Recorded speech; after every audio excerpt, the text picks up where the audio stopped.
அன்பார்ந்த மறுமலர்ச்சி திராவிட முன்னேற்ற கழகத்தினுடைய மாணவரணியின் சார்பில் நடைபெற்றுக் கொண்டிருக்கக்கூடிய நீட் எதிர்ப்பு கருத்தரங்கிற்கு தலைமை பொறுப்பேற்றிருக்கக்கூடிய மாணவரணி செயலாளர் என்னுடைய அன்பிற்குரிய தம்பி பால சசிகுமார் அவர்களே, முன்னிலை பொறுப்பேற்றிருக்கக்கூடிய மாநில மாணவரணி துணை செயலாளர்களே, நிகழ்ச்சியை தொகுத்து வழங்கிக் கொண்டிருக்கக்கூடிய மாணவரணி மாநில துணை செயலாளர் அருமை சகோதரர் கவிஞர் வி.ஏ. முகமது ரிலுவான் கான் அவர்களே, நிறைவாக உரையாற்ற இருக்கக்கூடிய மதிமுகவினுடைய பொருளாளர்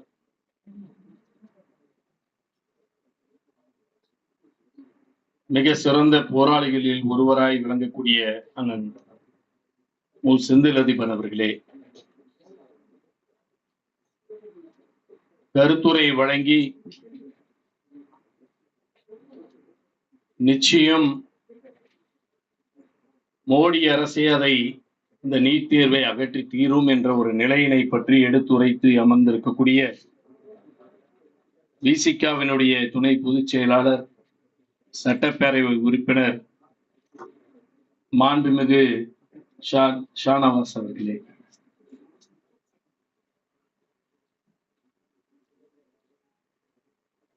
இங்கே அழுத்தம் திருத்தமாக கருத்துக்களை எடுத்து வைத்து நம்மை ஆழ சிந்திக்க வைத்திருக்கக்கூடிய திராவிட கழகத்தினுடைய துணை பொதுச் செயலாளர் வழக்கறிஞர் அன்பு தங்கை மதிவதினி அவர்களே, நிகழ்விலே பங்கேற்று கருத்துரை வழங்கியிருக்கக்கூடிய எங்கள் அருமை சகோதர அமைப்புகளாக இருக்கக்கூடிய எஸ்எஃப்ஐ மாநில செயலாளர் தம்பி அரவிந்த்சாமி அவர்களே, ஏஎஸ்எஃப் மாநில துணைத் தலைவர் ஸ்னேகா அவர்களே, ஆர்எஸ்எஃப் மாநில துணை செயலாளர் அருமை சகோதரர் நெப்போலியன் அவர்களே, திராவிட மாணவர் கழகத்தினுடைய மாநில செயலாளர் செந்தூரபாண்டியன் அவர்களே, மனிதநேய ஜனநாயக கட்சியினுடைய மாநில துணை செயலாளர் அசாருதீன் அவர்களே, எஸ்எம்இனுடைய மாநில செயலாளர் கோவை அம்ஜத் உள்ளிட்ட அத்தனை மாணவர் அமைப்புகளுடைய நிர்வாகிகளே, உடன் வருகை தந்து சிறப்பித்துக் கொண்டிருக்கக்கூடிய திமுகவினுடைய மாணவரணி இணை செயலாளர் வழக்கறிஞர் ஜெரால் உள்ளிட்ட பல்வேறு பொறுப்புகளை வகிக்கக்கூடிய திராவிட முன்னேற்ற கழகத்தினுடைய மாணவரணி நிர்வாகிகளே, மதிமுகவினுடைய பல்வேறு மாவட்ட கழகத்தினுடைய செயலாளர்களே, பல்வேறு அணிகளினுடைய செயலாளர் உள்ளிட்ட நிர்வாகிகளே, மாணவரணியினுடைய பொறுப்பு வகிக்கக்கூடிய பல்வேறு பொறுப்பினை நிலைகளை கொண்ட நிர்வாகிகளே, வருகை தந்து பொறுமை காத்து கருத்துக்களை உள்வாங்கி கொண்டிருக்கக்கூடிய எண்ணரும் மாணவ செல்வங்களே, நிறைவாக நன்றி உரையாற்றக்கூடிய வடசென்னை கிழக்கு மாவட்ட மாணவரணியினுடைய அமைப்பாளர் வினோத்குமார் உள்ளிட்ட அனைவருக்கும் என்னுடைய அன்பு வணக்கத்தை தெரிவித்துக் கொள்கிறேன். நீட் தேர்வை 2017ஆம் ஆண்டு கொண்டு வந்த பொழுது தொடக்க நிலையிலிருந்து எதிர்த்து கொண்டிருக்கக்கூடிய இயக்கங்களில் ஒன்று என்று இங்கே உரையாற்றுகிற நேரத்தில் சொன்னார்கள். ஒவ்வொரு இயக்கத்தினுடைய மாணவர் அமைப்புகளும் தனித்தனியாக போராடி கொண்டிருந்த நேரத்தில் ஆகஸ்ட் மாதம் 2017ஆம் ஆண்டு இங்கே இருக்கக்கூடிய அத்தனை அமைப்புகளினுடைய, இது மட்டுமல்ல இன்னும் சில அமைப்புகளோடு சேர்ந்து நாங்கள் ஒரு கூட்டமைப்பை உருவாக்க வேண்டும் என்று எஸ்எஃப்இனுடைய அலுவலகத்துக்கு நானே நேரடியாக சென்று பேச்சுவார்த்தையை நடத்தினேன். அன்றைக்கு உருவாக்கப்பட்ட அந்த அமைப்பினுடைய பெயர்தான் தமிழ்நாடு மாணவர் இயக்கங்களுடைய கூட்டமைப்பு, federation of student organisation PN என்று நாங்கள் உருவாக்கியோம். அப்படி உருவாக்கப்பட்ட அந்த அமைப்பு தங்களுடைய போராட்ட களத்தை ஆகஸ்ட் 30ஆம் தேதி அன்றைக்கு முதல் கட்ட போராட்டமாய் பெரும் அளவில் களத்தினை தொடங்கி வைக்கப்பட்டு அது நடந்தேறிய 2 நாட்களுக்குள்ளாகவே அன்பு தங்கை அனிதா அவர்கள் தூக்கில் தொங்கி நம்மை மிகப்பெரிய மீளா துயரத்தில் ஆழ்த்தி நீட் தேர்வினுடைய முதல் களபலியாக ஆனவர். எனவே அனிதாவையும் நாங்கள் இழந்திருக்க கூடாது என்று கருதக்கூடிய கூட்டமைப்பு தான் இன்றைக்கு இங்கே அமர்ந்திருக்கக்கூடியவர்கள். சிலர் கூட பேசுகிற நேரத்தில் குறிப்பிட்டு சொன்னதாக நான் கருதுகிறேன். ஷானவாஸை சொன்னாரா யார் என்று எனக்கு நினைவில் வரவில்லை. இங்கே இருக்கக்கூடிய மாணவர் அமைப்புகள் எல்லாம் ஒன்று கூடி போராட வேண்டும் என்று சொன்னாரே. கருத்து வேறுபாடுகள் இருந்தாலும் கூட, கொள்கை ரீதியாக மாறுபட்டு இருந்தாலும் கூட இந்த நீட் தேர்வினை சட்டப்பேரவையில் நிறைவேற்றிருக்கிறோம் ஒருமனதாக என்று சொன்னார்கள். 2017ஆம் ஆண்டு திராவிட முன்னேற்ற கழகத்தினுடைய கூட்டணியில் மதிமுக அல்ல, விசிக இல்ல, இடதுசாரிகளாக இருக்கக்கூடிய இந்திய கம்யூனிஸ்ட் அல்ல, மார்க்சிஸ்ட் கம்யூனிஸ்ட் அல்ல. ஆனால் இன்றைய தலைவராக இருக்கக்கூடிய மாண்புமிகு தமிழ்நாட்டின் முதலமைச்சர் அவர்கள் அன்றைக்கு செயல் தலைவராக இருக்கிற நேரத்தில் நான் சென்று அவரிடம் அனுமதி கேட்டேன். நீட் தேர்வு மிகப்பெரிய மோசடி, சமூக நீதிக்கு எதிரானது, மாநில சுயாட்சிக்கு எதிரானது, மாணவர்கள் கல்வி உரிமைக்கு எதிரானது என்று போராட்ட களத்தை முன்னெடுக்க இருக்கிறோம். ஒன்றிணைந்து போராட விரும்புகிறோம். இது ஒரு முன்மாதிரியாக தமிழ்நாட்டில் விளங்கிட வேண்டும் என்று முன்னெடுப்பை எடுக்கிறேன் என்று சொன்ன பொழுது செல் வெல் என்று என்னை வாழ்த்தி அனுப்பினார். அந்த வகையில் உருவானதுதான் FSO என்ற தமிழ்நாட்டினுடைய இந்த கூட்டமைப்பு. எனவே நாங்கள் எடுத்த முன்னெடுப்புகளில் ஒன்றிணைந்து அல்ல, டெல்லி வரை சென்று போராடி இருக்கிறோம். அப்பொழுது மட்டும் போராட்டத்தை நிறுத்திவிடவில்லை. ஏன் இந்த ஆண்டு தொடக்கத்தில் ஜனவரி 12ஆம் தேதி கூட save education, reject NEP, save India, reject BJP என்ற முழக்கத்தோடு யுனைடெட் ஸ்டூடெண்ட்ஸ் ஆஃப் இந்தியா என்ற பெயரில் நாங்கள் ஒன்றிணைந்து இந்திய அளவிலான ஒரு பெரும் கூட்டமைப்பை ஏற்படுத்தி போராட்ட களத்தை முன்னெடுத்து நடத்தி கொண்டிருக்கிறோம். எனவே இங்கே தொடங்கிய இந்த முழக்கம் அது டெல்லி வரையிலும் முடங்கி இருக்கிறது. இங்கே எடுத்த முன்னெடுப்பு இன்றைக்கு அகில இந்திய முழுவதற்குமான கூட்டமைப்பை உருவாக்குகின்ற முன்னெடுப்பையும் இங்குதான் தொடங்கப்பட்டிருக்கிறது. எனவே தமிழ்நாடுதான் இந்தியாவுக்கு என்றைக்கும் வழிகாட்டக்கூடியதாக இருக்கும். 7 வருடங்களாக நாம் போராடி கொண்டிருக்கிறோம். 7 வருடங்களாக கடுமையாக எதிர்க்கிறோம்.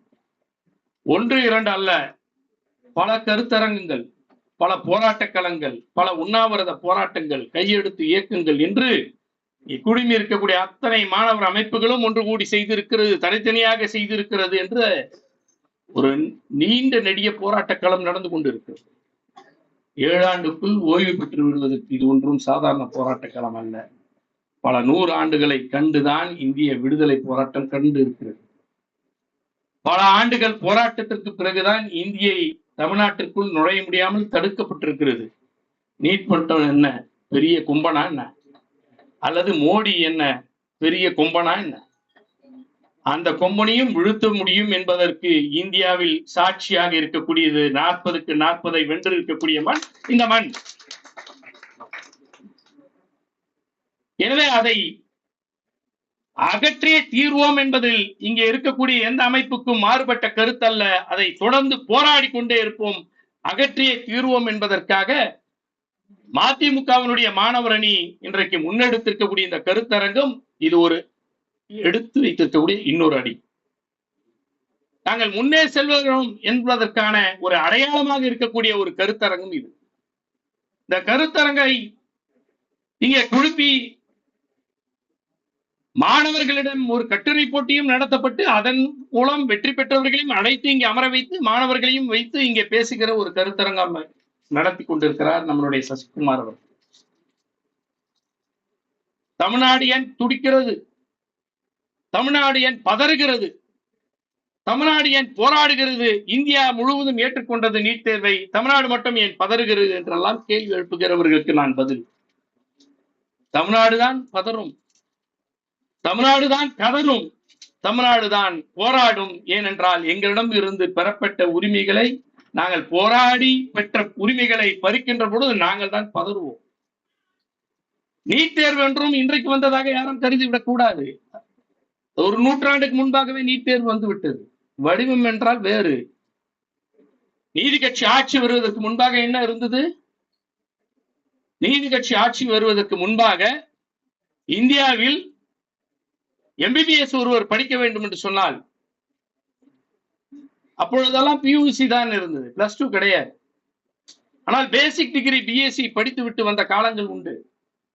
ஆனால் எம்பிபிஎஸ் படிக்க வேண்டும் என்று சொன்னால் சமஸ்கிருதம் படித்திருக்க வேண்டும். என்ன அநியாயம்! எம்பிபிஎஸ் என்பது ஆங்கிலேயர்களால் ஏற்றப்பட்டு உலகம் முழுவதற்குமாக கட்டமைத்திருக்கக்கூடிய அலோபதியை பற்றிய ஒரு கல்வி. சமஸ்கிருதத்துக்கும் அதுக்கும் எதனா சம்பந்தம் இருக்கா? ஒரு சம்பந்தம் தான் இருக்கு. ஒரே ஒரு நூல் இழை தான் வித்தியாசம் இருக்கு. இந்த நூல் இழையில தான் அவங்க வரைக்கும் படிக்கலாம், மற்றவங்களாம் படிக்கக்கூடாது. இவ்வளவுதான் வித்தியாசம். ஆக சமஸ்கிருதத்தை கொண்டு ஒரு நீட் தேர்வை போல அன்றைக்கு கொண்டு வந்த அந்த கொடுமையானதை தகர்த்தெறிந்தது நீதி கட்சி, நம்மளுடைய பாட்டனார்கள் இயக்கம். அந்த ஆட்சி தான் அன்றைக்கு அதை தகர்த்தெறிந்து இந்தியாவில் வேற எந்த மாநிலமும் பெறாத உரிமையாய் எம்பிபிஎஸ் படிப்பதற்கு சமஸ்கிருதம் தேவையில்லை. முதல்ல பெற்றவங்க நாம தான். அதனால்தான் நாங்க பதறோம், அதனால்தான் நாங்கள் போராடுகிறோம். எங்க கிட்ட இருந்த உரிமையை நீ பறிக்கிறாய், எனவே நாங்கள் போராடுகிறோம். மீண்டும் மீண்டும் நான் சொல்லிக் கொள்ளுது, நீட் தேர்வு எதற்காக? தகுதியான மருத்துவர்களை உருவாக்குவது தான் வார்த்தை. இது எல்லா ஸ்டூடெண்ட்ஸா இருக்கக்கூடியவங்க இல்ல பேரண்ட்ஸா இருந்தா வந்திருந்தாலும் கொஞ்சம் கவனத்தில் இருக்கு. திரும்ப திரும்ப சொல்றது தகுதியான டாக்டர்களை உருவாக்குவதற்காக. இப்ப நான் திரும்ப கேட்கக்கூடியது, நீட் தேர்வு கொண்டு வருவதற்கு முன்பாக ஒரு 50-60 ஆண்டு காலமாக மருத்துவக் கல்லூரியில படிச்சு மருத்துவர்களாகி மருத்துவம் செய்து கிட்டத்தட்ட அவங்க பாதி பேரு ரிட்டையர்மெண்ட் ஆகி இல்ல இறந்து போனவங்க, இவங்க எல்லாருடைய சான்றிதழும் தேவையற்றது என்று திரும்ப பெற்றுக்கொள்ள முடியுமா?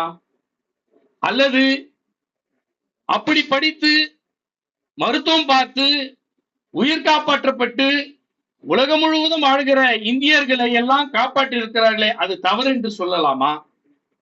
இந்த அறிவுபூர்வமான அணுகுமுறை இதுவரையில் மோடி அரசு எடுத்து இருக்கிறதா? இதான் என்னோட கேள்வி. எங்களுடைய ஒட்டுமொத்த இந்த அமைப்புகளோட கேள்வி எதுவென்றால், நீட் தேர்வு மூலமாக தகுதி வாய்ந்தவர்களை கொண்டு வருவோம் என்று சொல்கிறீர்களே, இதுவரையிலும் நீட் தேர்வு வருவதற்கு முன்பாக என்ன இருந்திருக்கிறது? முதல்ல அதை யோசிக்கணும்.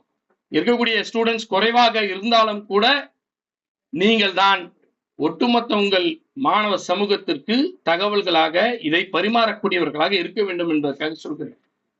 அதற்கு முன்பாக என்ன +2 மார்க் அடிப்படையில எடுக்கப்பட்டிருக்கு.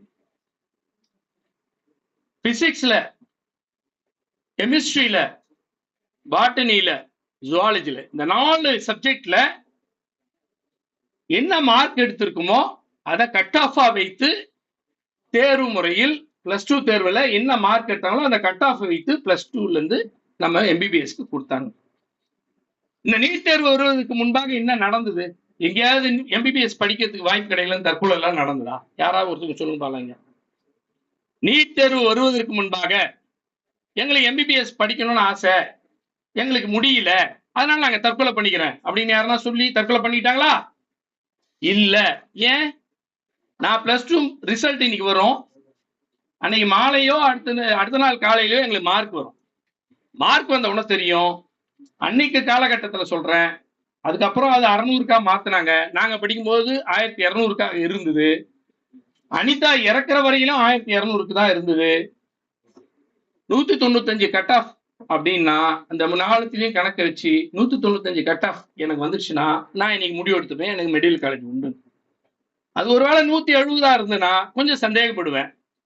வாய்ப்பு இருந்தா கிடைக்கலாம், பணம் இருந்தால் மேனேஜ்மெண்ட் கோட்டால கிடைக்கலாம், அது ஒரு வாய்ப்பு இருக்கு. ஏன்னா மேனேஜ்மெண்ட் கோட்டான்னு ஒரு குறிப்பிட்ட கோட்டா இருக்கு, உண்மை.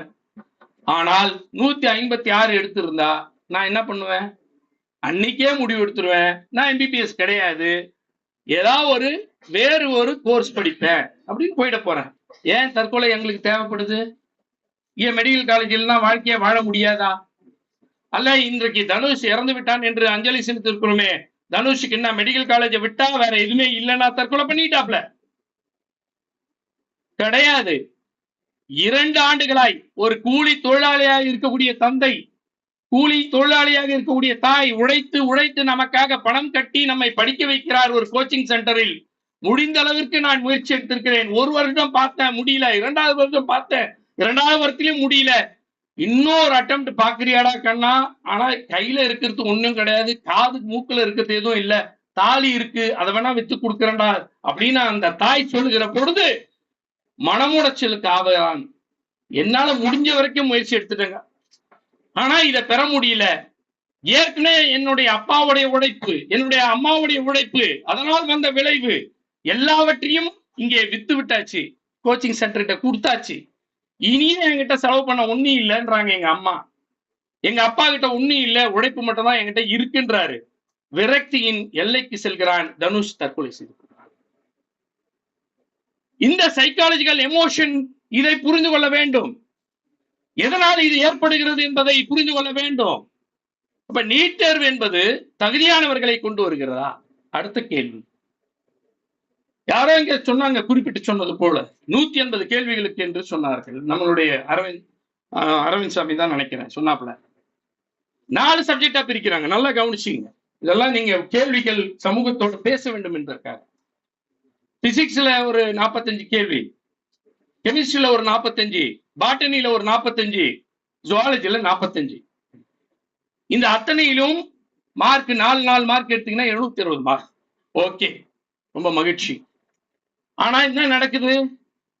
முதல்ல நடந்த தேர்வும் போது 108 எடுத்தாலே போதும், இஸ் எலிஜிபிள். இப்ப கூட 270 எடுத்தாலே எலிஜிபிள். 270 மார்க் 720 எடுப்பதற்கு எனக்கு பிசிக்ஸ் சுத்தமா பிடிக்காது, ஒரே ஒரு மார்க் கூட பிசிக்ஸ்ல எடுக்கல. கெமிஸ்ட்ரி ஓரளவுக்கு வரும், அதுல ஒரு 10 மார்க் எடுத்தேன். மிச்சம் இருக்கிற பாட்டனிலையும் ஜுவாலஜியில மட்டுமே ஒரு 260 எடுத்துட்டேன். அப்ப நான் புட்சாலியா? மெடிக்கல் காலேஜ் படிக்கிறதுக்கு எனக்கு அறிவு இருக்கா? பிசிக்ஸ பத்தி ஒண்ணும் தெரியாது, கெமிஸ்ட்ரி பத்தி ஒண்ணும் தெரியாது, பாட்டனி ஜுவாலஜியில மட்டும் நான் கொஞ்சம் மார்க் எடுத்து, கொஞ்சம் அது கூட அதிகமா இல்லை, 270 எடுத்துவிட்டு நான் வந்தா எனக்கு எலிஜிபிலிட்டி. இந்த வருடத்தினுடைய புள்ளி விவரத்தை சொல்றேன். 40,000வது ரேங்க், 40,000th ரேங்க் அப்படின்ற ரேங்க்ல இருக்கிற மார்க் எவ்வளவுனா 620ல இருந்து 640, இந்தியா முழுவதும் கணக்கு. அவனுக்கு கவர்மெண்ட் மெடிக்கல் காலேஜ் கிடைக்குமாண்டானா? கிடைக்காதுன்னு சொல்றான் ரிப்போர்ட். ஆனா 270 மார்க் எடுத்தான் பாரு ஒருத்தன், அவனுக்கு பிரைவேட் மெடிக்கல் காலேஜ்ல பணத்தை கட்டி படிக்க முடியுமா? இது தகுதியினுடைய அடையாளமா? எவ்வளவு பெரிய மோசடி இங்கே நடந்து கொண்டு இருக்கிறது. +2 மார்க்ன்றது சும்மா எழுதி சும்மா வரல. ஒரு மாநில அரசின் கீழ் இயங்கக்கூடிய கல்வித்துறையின் மூலம் தேர்வக இயக்ககம் என்று டைரக்டரேட் ஆஃப் ஸ்கூல் எஜுகேஷன் உடைய எக்ஸாமினேஷனை நடத்தி மார்க்க போட்டு சான்றிதழ் தருகிறது. நான் மீண்டும் மீண்டும் கேட்கிறேன், கடந்த சட்டப்பேரவையில் நான் உறுப்பினராக, எதிர்கட்சி உறுப்பினராக இருந்திருக்கிறேன். இன்றைக்கு ஆளுங்கட்சி, அன்றைக்கு எதிர்கட்சி சட்டமன்ற உறுப்பினராக இருந்த பொழுது எழுப்பப்பட்ட கேள்வி இது. நீட் தேர்வுக்கு எதிரான ஒரு சட்ட மசோதாவை அதிமுக அரசும் நிறைவேற்றி அனுப்பியது. அனுப்பி 6 மாதத்திற்குள்ளாக அது திருப்பி அனுப்பப்பட்டது. பிப்ரவரி 2017 நிறைவேற்றி அனுப்பப்பட்ட அந்த சட்ட மசோதா செப்டம்பர் 2017 திருப்பி அனுப்பப்பட்டது ஒன்றிய பாஜக அரசு, மோடி அரசால். ஆனால் அன்றைக்கு அதிமுக அரசு அதை ஒட்டுமொத்தமாய் மூடி மறைத்தது. 1.5 வருடம் 2 வருடம் கழித்து 2019 ஜூலை மாதம் இது தொடர்பான ஒரு வழக்கு நீதிமன்றத்தில் வருகிற பொழுது solicitor general, additional solicitor general of India, ஒன்றிய அரசினுடைய கூடுதல் சொலிசிட்டர் ஜெனரலா இருக்கக்கூடிய வழக்கறிஞர் பதிலுரை தாக்குகிறார். அபிடவிட்ல சொல்றாரு, இதை 2017 ஆண்டு செப்டம்பர் மாதமே முடியாது என்று திருப்பி அனுப்பி விட்டோம் என்று சொல்லுகிற நேரம் வரையிலும் அன்றைய அதிமுக அரசு மக்களுக்கல்ல சட்ட பேரவைக்கு மறைத்த அயோக்கியர்கள். அன்றைக்கு மறைத்ததனுடைய விளைவு, அரசியலமைப்பு சட்டம் வழங்கியிருக்கக்கூடிய சட்டப்பேரவை மீண்டும் நிறைவேற்றலாம் என்ற உரிமையை அன்றைக்கு தமிழ்நாடு அரசு இழந்தது, தமிழ்நாடு சட்டப்பேரவை இழந்தது. ஏன்னா within 6 months, with any amendments or without amendments, you can again passed out in the assembly and can be sent to the governor for assent என்று அதில் குறிப்பிடப்பட்டிருக்கிறது. அதை திருப்பி அனுப்புகிற பொழுது அதில் தேவைப்படுகிற திருத்தங்களை செய்தோ அல்லது அப்படியேவோ நிறைவேற்றி அனுப்புகிற பொழுது கவர்னர் கண்டிப்பாக அதை தடுக்க முடியாமல் ஒன்றிய அரசுக்கு அனுப்பி வைக்க வேண்டும் என்று சட்டம், அரசியலமைப்பு சட்டம் சொல்கிறது. செய்தார்களா? செய்யவில்லை. தமிழ்நாட்டை அடகு வைத்தார்கள். அதுதான் கண்ட காட்சி. ஆனால் இன்றைக்கு தமிழ்நாடு அரசு ஆக திராவிட முன்னேற்ற கழகத்தின் தலைமையிலான அரசு, முதலமைச்சராக இருக்கக்கூடிய திராவிட மாடல் நாயகனாக இருக்கக்கூடிய அனைவருக்கும் அனைத்தும் என்று சொல்லக்கூடிய நம்மளுடைய முதலமைச்சர் முத்துவேல் கருணாநிதி ஸ்டாலின் என்று தலைநிமிர்ந்து நம்ம உறுதிமொழி ஏற்றுக்கொண்டு சொன்னாரே, அந்த முதலமைச்சர் நிறைவேற்றி இருக்கக்கூடிய சட்ட மசோதாவை கண்டிப்பாக நீ அனுப்பி வைக்க வேண்டும் என்று சொன்னார்கள். 6 மாத காலம் கிடப்பில் போடப்பட்ட வைத்ததை நீதிமன்றம் சென்று மீண்டும் அனுப்பி வைக்கப்பட்டது. மீண்டும் சட்டப்பேரவையில் ஷானவாஸ் சொன்னதை போல அத்தனை சட்டமன்ற உறுப்பினர்களும் ஒருமனதாக நிறைவேற்றி அனுப்பப்பட்டது. பாஜகவினர் இடம்பெறவில்லை என்று சொன்னார். வெளிநடப்பு செய்துவிட்ட பிறகு அவர்கள் இல்லாத அவையாகத்தான் கருதப்படும். இல்லாத அவையில் எல்லோரும் வாக்களித்தால் அதன் பெயர் ஒருமனதாக நிறைவேற்றப்பட்டதாக தான் சட்டப்பூர்வமானது. எனவே தமிழ்நாட்டின் சட்டப்பேரவையில் ஒருமனதாக நிறைவேற்றி அனுப்பப்பட்ட சட்ட மசோதா கவர்னருக்கு அனுப்பப்பட்டு கவர்னர் மீண்டும் காக்க வைத்து பிறகு பல கண்டனங்களுக்கு பிறகு பல போராட்டங்களுக்கு பிறகு ஒன்றிய பாஜக அரசிடம் அனுப்பி வைக்கப்பட்டிருக்கிறது. இன்று வரையிலும் அதற்கு ஒப்புதல் வழங்காமல் காக்க வைத்துக் கொண்டிருக்கிறார். என்ன சாதித்திருக்கிறது ஒன்றிய பாஜக அரசு? மீண்டும் மீண்டும் நம்மளுடைய கேள்வி எதுவென்று சொன்னால், தகுதியான தேர்வு என்று சொன்னதும் பொய். மாநில உரிமை பறிக்கக்கூடிய வகையில் அமைகிறது என்பது மிகப்பெரிய முக்கியமான கருத்து. இதுல என்ன மாநில உரிமை? மீண்டும் மீண்டும் கேட்கக்கூடியது. பேசுகிற நேரத்தில் பல சட்ட நுணுக்கங்களை சொன்னார்கள். State list, central list, concurrent list என்று சொன்னார்கள். ஸ்னேகா சொன்னார், மதிவதி சொன்னார், அதையத்தான் நம்மளுடைய ஷானவாசும் சொன்னார்கள். இந்த மாநில பட்டியலில் இருந்த கல்வித்துறையை ஒத்திசைவு பட்டியலுக்கு கொண்டு சென்றது எமர்ஜென்சி காலம். ஏன் நீங்கள் அதை இன்னும் முடக்கி வைத்தீர்கள், அனுப்பி வைக்க வேண்டியதானே என்று கூட ஷானவாஸ் அவர்கள் மிக முக்கியமான கேள்வியை இந்த மன்றத்தின் மூலம் எழுப்பியிருக்கிறார். அந்த ஒத்திசைவு பட்டியல் இருக்கட்டும் ஒரு பக்கம், ஆனால் இந்த மாநில பட்டியலில் ஒரு முக்கியமான அம்சம் இருக்கிறது. அதுதான் இன்றைக்கு தமிழ்நாட்டில் இருக்கக்கூடிய மாணவ சமூகம், பெற்றோர்கள், ஒட்டுமொத்த பொதுமக்கள் இன்னும் கவனித்தல் எடுத்துக்கொள்ள வேண்டும் என்பதற்காகத்தான் இந்த கருத்தரங்கம்.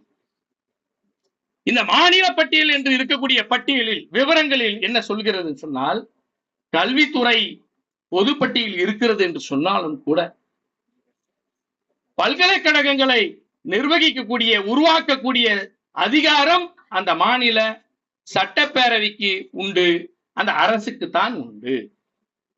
ஒரு பல்கலைக்கழகத்தின் மூலமாக இயங்கக்கூடிய அத்தனை மருத்துவக் கல்லூரிகளும், குறிப்பாக தமிழ்நாட்டில் டாக்டர் எம்ஜிஆர் மெடிக்கல் யூனிவர்சிட்டி, அதன் கீழே இயங்கக்கூடிய மருத்துவக் கல்லூரி அத்தனையும் யார் கீழே வருகிறது?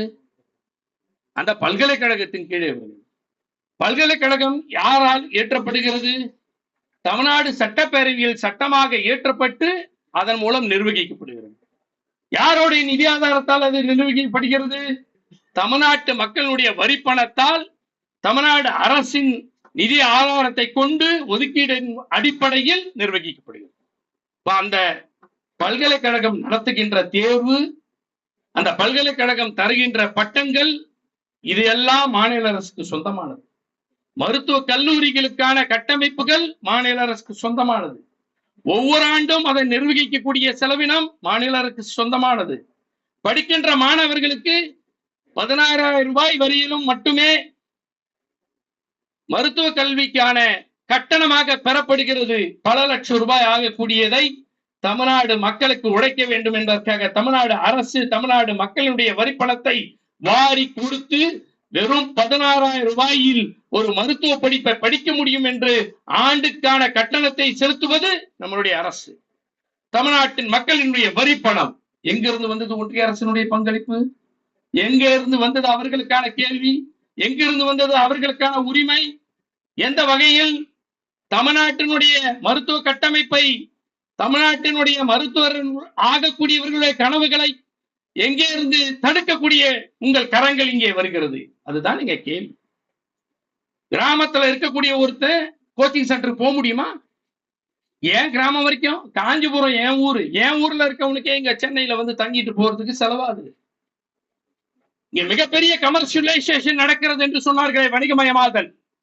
யாருக்காவது எவ்வளவு நடக்கிறது என்று கணக்கு தெரியுமா? கடந்த ஆண்டு, அதாவது 2024 இந்த ஆண்டு முடிந்து இருக்கக்கூடிய ஆண்டிற்கு மட்டும் 24 லட்சம் பேர் மனு செய்திருக்கிறார்கள் நீட் தேர்வு எழுத.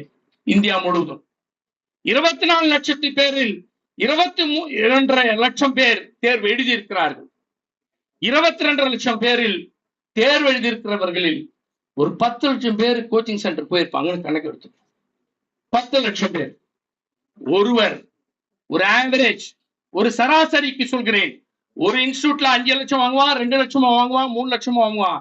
நான் வந்து ரொம்ப ரொம்ப குறைந்தபட்சம் 2 லட்சம் ரூபாய் ஒருவருக்கு கட்டணம் என்று சொன்னால் 10 லட்சம் பேருக்கான 2 லட்சம் ரூபாய் 20,000 கோடியை ஒவ்வொரு ஆண்டும் இன்றைக்கு மிகப்பெரிய ஒரு ஊழல் நடந்து கொண்டிருக்கக்கூடிய ஸ்கேம் இங்க நடக்கிறது.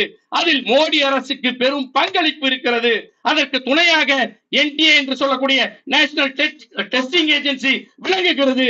எனவே தான் நாங்கள் எதிர்க்கிறோம். NTA ஏன் எதிர்க்கிறோம்? நீங்க சொன்னார்கள் 20,000 கோடியை எங்களிருந்து சுரண்டி கொண்டு எங்களையே வஞ்சிக்கக்கூடிய ஒரு சட்டம் எங்களுக்கு வேண்டுமா?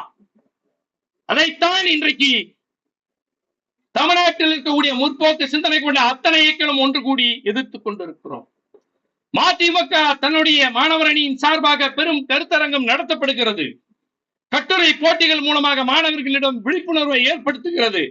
போராட்ட வாழிகளாக நாங்கள் மீண்டும் மீண்டும் நீட்டை எதிர்க்கிறோம் என்று சொல்கிறோம் என்று சொன்னால், தமிழ்நாட்டினுடைய உரிமை, தமிழ் மாணவர்களுடைய உரிமை, ஏழை எளியோருக்காக, சமூகத்தில் ஏற்ற தாழ்வுகளை ஒடுக்குவதற்காக, அதை தூக்கி எறிவதற்காக கொண்டு வந்த சமூக நீதியை நீங்கள் தகர்க்க பார்க்கிறீர்கள். எனவே நாங்கள் பொங்கி எழுகிறோம்.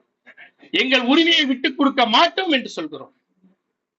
இது கல்வி உரிமைக்கு எதிரானது, மாணவர்கள் நலனுக்கு எதிரானது, வணிகமயமாகி இருக்கிறது. இதற்கும் மேலாக ஒன்று இருக்கிறது. அதுதான் ரொம்ப முக்கியம்.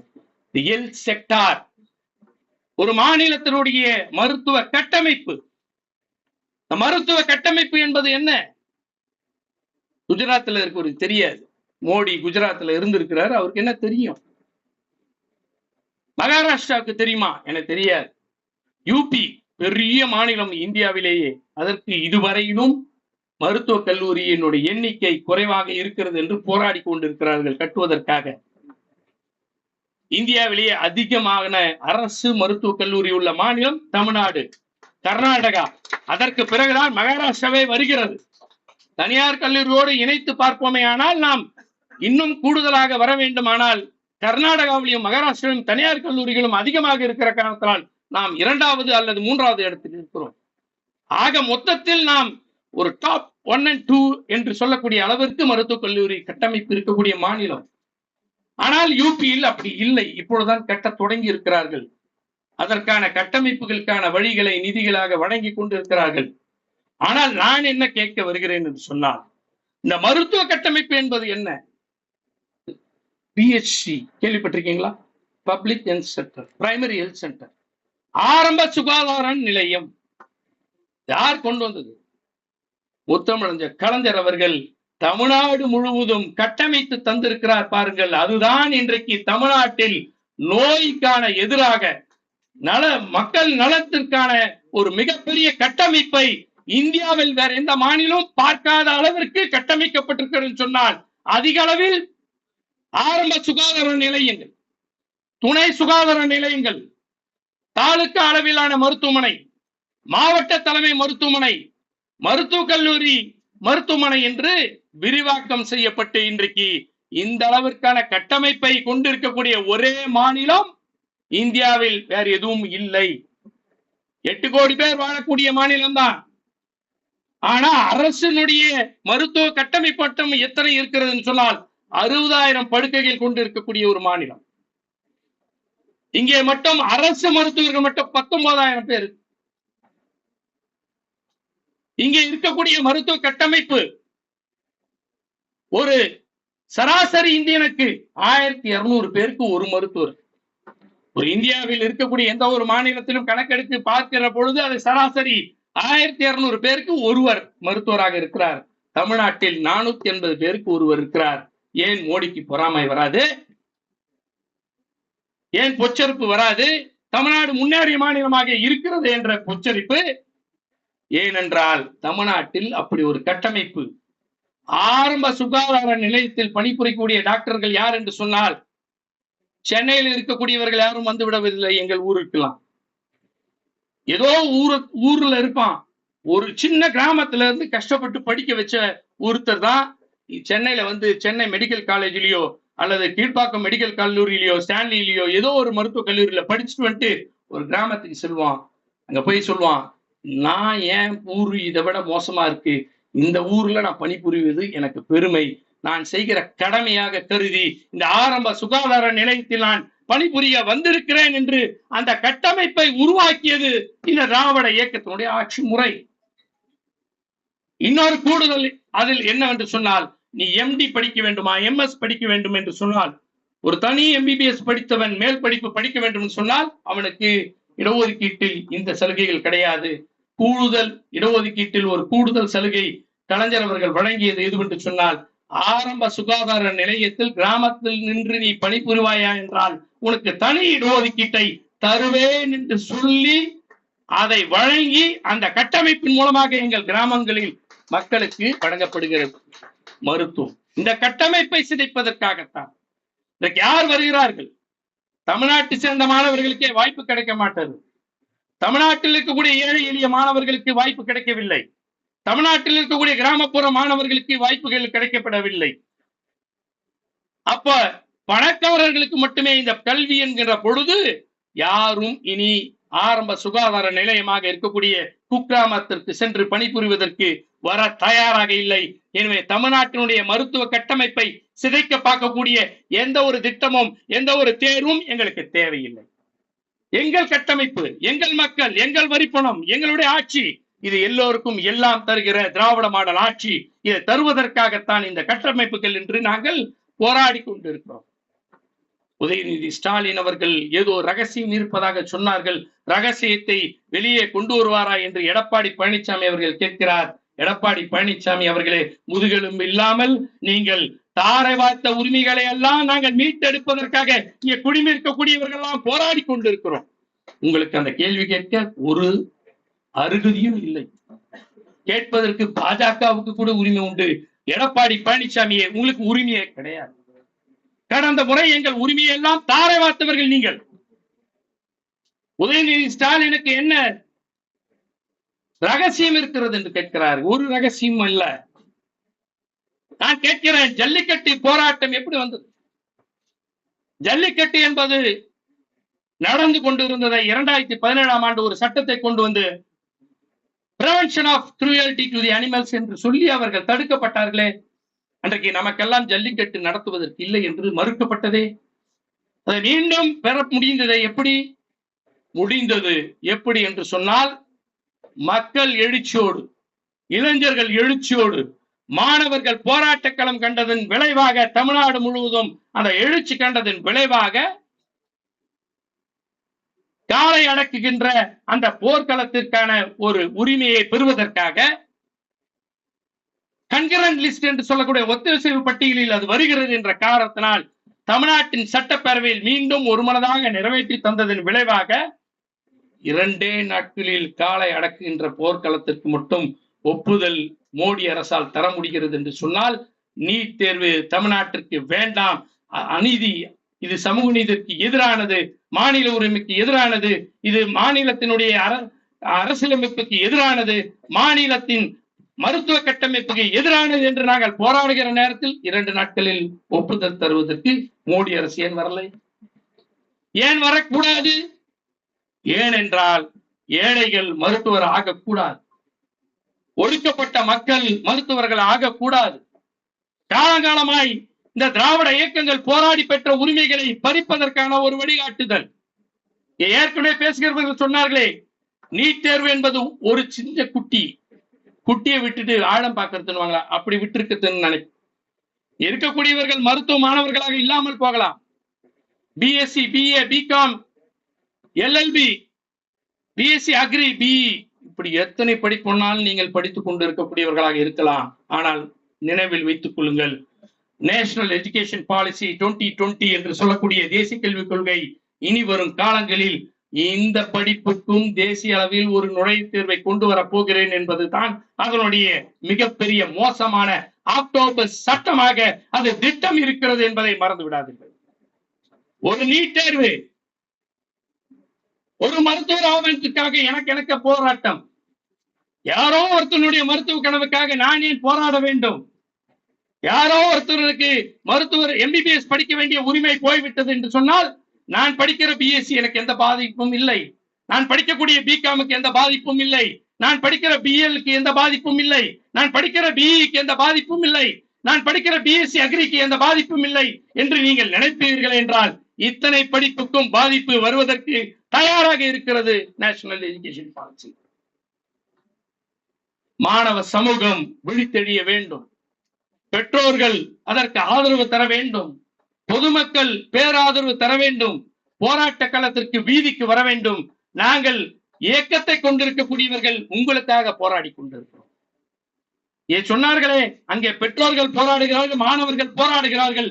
கோட்டாவினுடைய suicide is been very famously called Kota suicides.